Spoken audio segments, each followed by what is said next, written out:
Recordes aquell dia que vas arribar a casa? Va ser una vesprada com qualsevol altra. En arribar-hi, vas tancar la porta, com sempre. I es va fer fosc. Ens van dir que no podríem eixir-ne i que estaven de quarantena i no sé què més.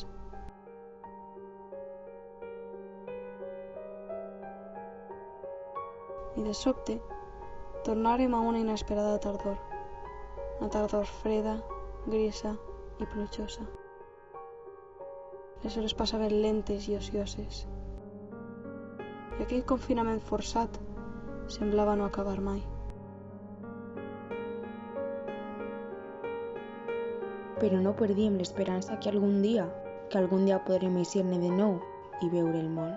Però no ho fèiem encara, per responsabilitat i perquè, deien, podia ser perillós.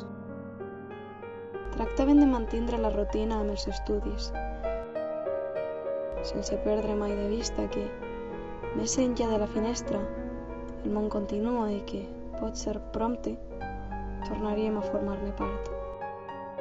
Durant aquest temps, hem après com d'important és llevar-se les mans amb aigua i sabó, i la higiene en general. Fins al punt d'obsessionar-nos amb la neteja domèstica per no deixar racó en el qual el virus es fera l'amo. Però a pesar de tot, no hem perdut l'esperança. Hem gaudit dels nostres millors companys sabent que eren els únics que ens obrien una escletxa de llibertat.